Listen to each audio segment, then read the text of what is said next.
Bismillahirrahmanirrahim. Assalamualaikum warahmatullahi wabarakatuh.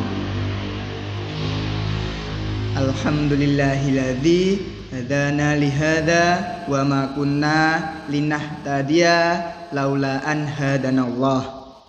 Asyhadu an la ilaha illallah wa asyhadu anna Muhammadan abduhu wa rasuluh. La nabiyya ba'da. Marilah yang pertama-tama kita panjatkan puja dan puji syukur kehadirat Allah Subhanahu wa taala, karena atas limpahan nikmatnya kita dapat dipertemukan di bulan suci Ramadan yang kita tunggu-tunggu. Dan sholawat serta salam tak luput kita panjatkan kepada Nabi kita, Nabi Allah, Nabi Muhammad Sallallahu Alaihi Wasallam, yang kita tunggu syafaatnya di yaumul akhir nanti. Amin. Di kesempatan hari ini saya akan menyampaikan tentang keistiqomahan. Nah, keistiqomahan ini pernah disebutkan dalam hadis, yaitu dari Imam Ahmad dan Imam Muslim.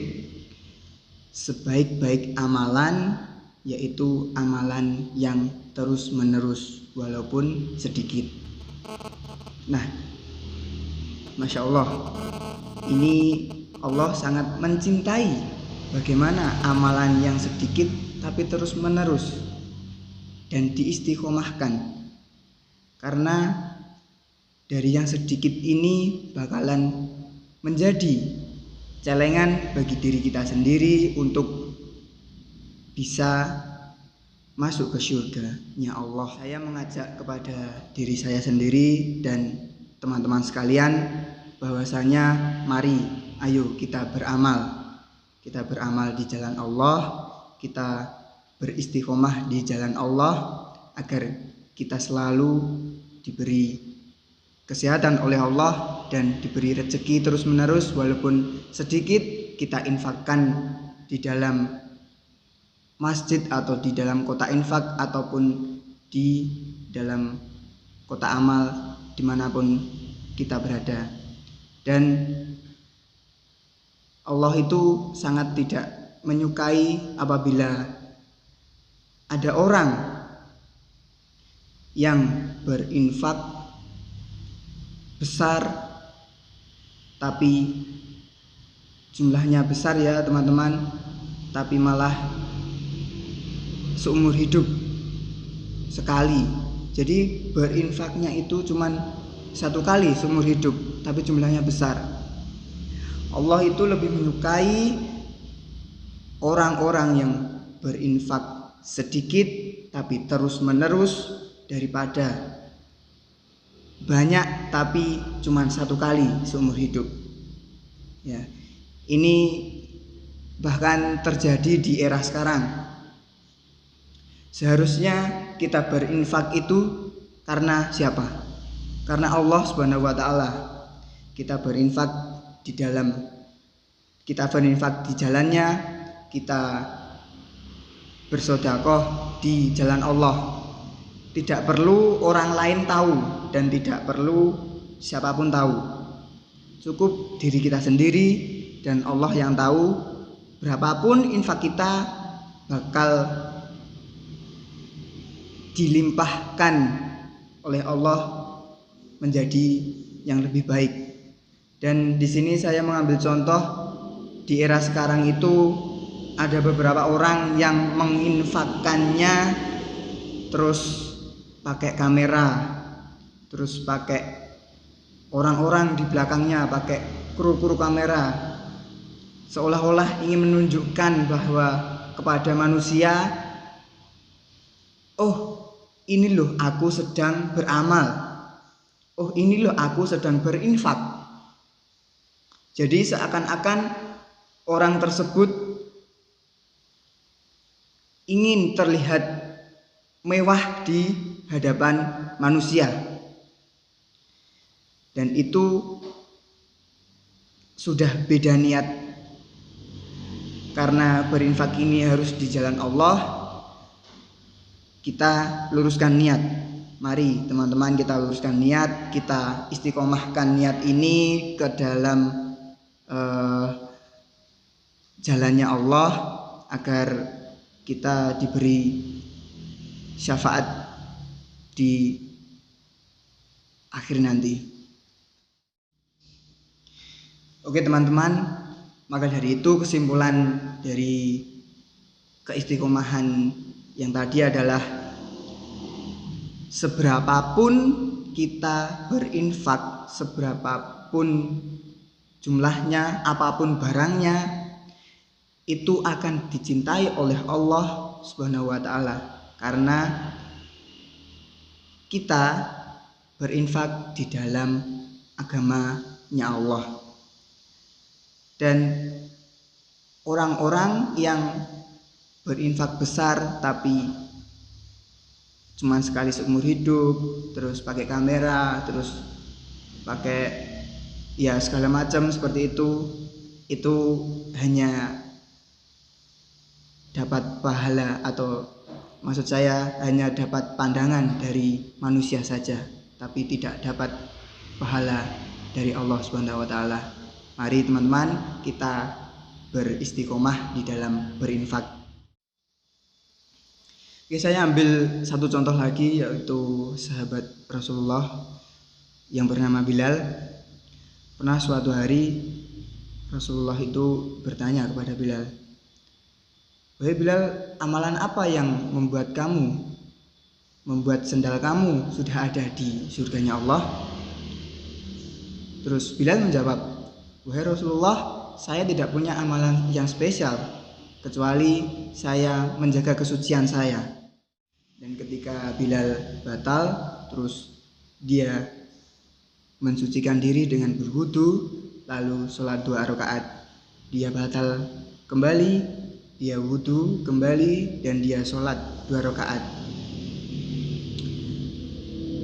Dan keistiqomahan itulah yang menjadi istimewa di hadapan Allah Subhanahu wa taala, sehingga Bilal sudah dijanjikan surga kepada Allah Subhanahu wa taala.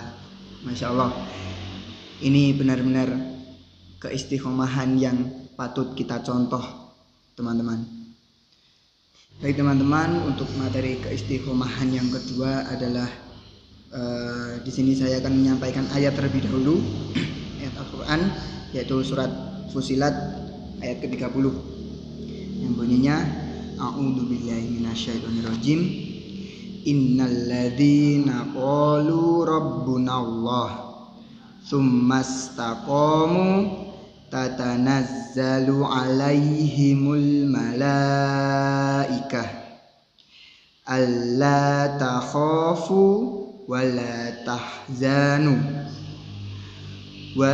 wa abshiru bil jannah allati kuntum tu'adun. Yang artinya teman-teman, sesungguhnya orang-orang yang berkata Tuhan kami adalah Allah, kemudian mereka meneguhkan pendirian mereka, maka malaikat-malaikat akan turun kepada mereka dengan berkata, janganlah kamu merasa takut dan janganlah kamu bersedih hati, maka bergembiralah kamu dengan memperoleh surga yang telah dijanjikan kepadamu.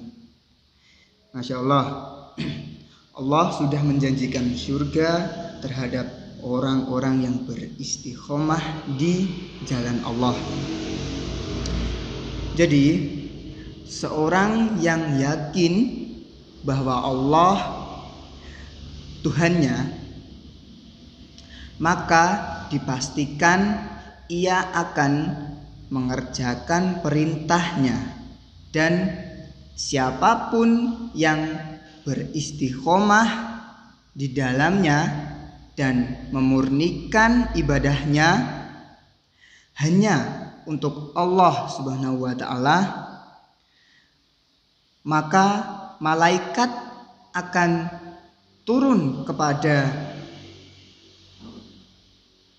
mereka di hari kematiannya. Wala takhafu wala tahzanu. Janganlah kamu takut dan jangan kamu bersedih.